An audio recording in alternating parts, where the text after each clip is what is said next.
हाँ तो बच्चों देखिए, हमारे पास प्रश्न है, बहुपद x स्क्वायर ऋण 5 के शून्य ज्ञात कीजिए और शून्यकों तथा गुणांकों के बीच के संबंध की सत्यता की जांच कीजिए। तो इसके लिए हमने क्या करेंगे, सबसे पहले हमारे पास द्विघात बहुपद क्या है, x स्क्वायर ऋण -5।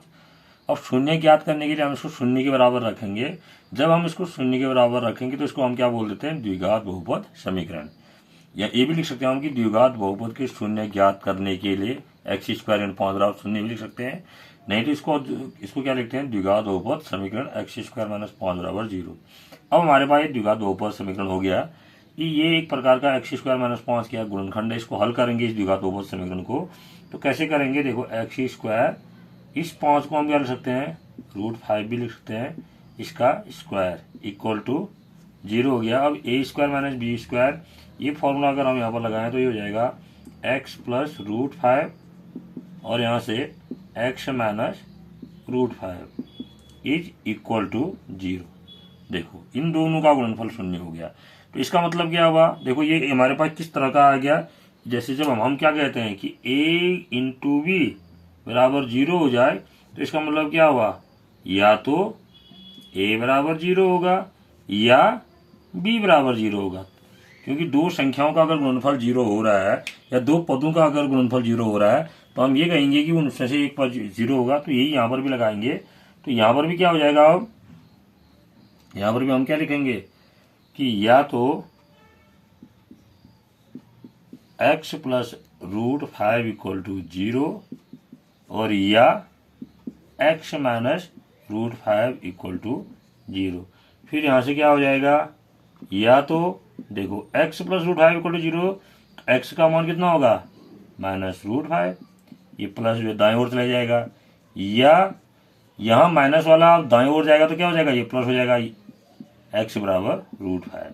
यानी कि x के कितने मान आ गए, एक -√5 आया और एक प्लस √5 आया।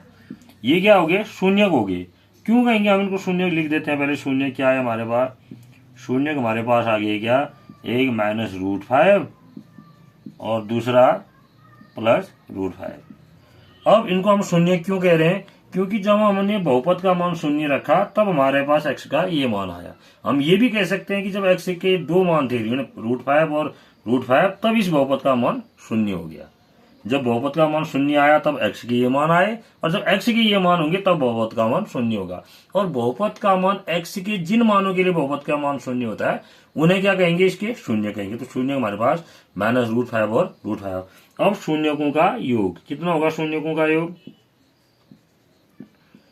शून्यकों का योग अगर हम निकालें तो ये कितना हो जाएगा हमारे पास, ये हो जाएगा -√5 प्लस √5। तो दोनों को अगर हम जोड़ें तो कितना हो जाएगा, 0।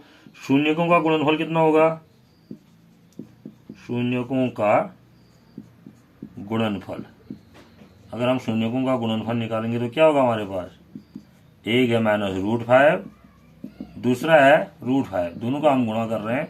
प्लस का गुणा माइनस में करेंगे तो माइनस हो जाएगा, ये हो जाएगा 5 हो जाएगा। ठीक हो गया, शून्य का गुणनफल भी ये हो गया। अब हमें क्या करना है, इसमें शून्यकों का योग और शून्यकों का गुणनफल तो हमने निकाल दिया। अब हमें इनकी सत्यता की जांच करनी है। आप अगर आपको ध्यान है तो शून्यकों का योग बराबर क्या होता है, शून्यकों का योग बराबर होता है -x का गुणांक बट्टे x स्क्वायर का गुणांक, और शून्यकों का गुणनफल बराबर क्या होता है, अचर पद यानी कि नियतांक बट्टे x स्क्वायर का गुणांक। तो हम निकालते हैं उसको। देखो यहां से हम क्या करेंगे, -x का गुणांक बट्टे x स्क्वायर का गुणांक। इससे पहले हम लिख सकते हैं, इसमें हेडिंग लिख सकते हैं, शून्यकों तथा गुणांकों के बीच का संबंध की सत्यता भी लिख सकते हैं।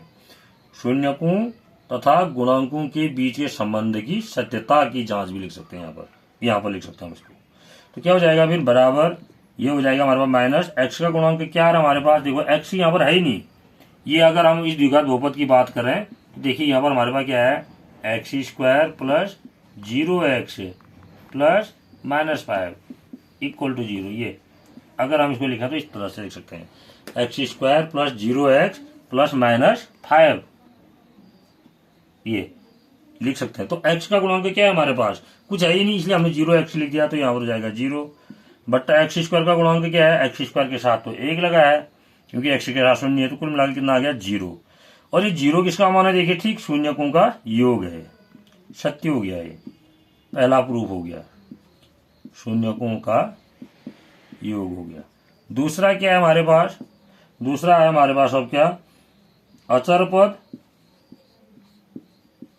बट्टा एक्स स्क्वायर का गुणांक, ये किसके बराबर आना चाहिए, शून्यकों के गुणनफल के बराबर आना चाहिए। देखिए अचर पद क्या है हमारे पास, देखिए अचर पद माने जिसमें एक्स नहीं लगा है, क्या है हमारे पास -5 है, एक्स स्क्वायर गुणांक क्या है 1 बराबर कितना आया -5 हो गया। ये -5 किसके बराबर आ रहा है, ध्यान दीजिए शून्यकों का गुणनफल, ये प्रूव हो गया हमारे पास, शून्यकों का गुणनफल। तो इस तरह से इस प्रश्न को हल करते हैं। परीक्षाओं में 3 नंबर का एक क्वेश्चन श्योर आता है। ठीक, थैंक यू।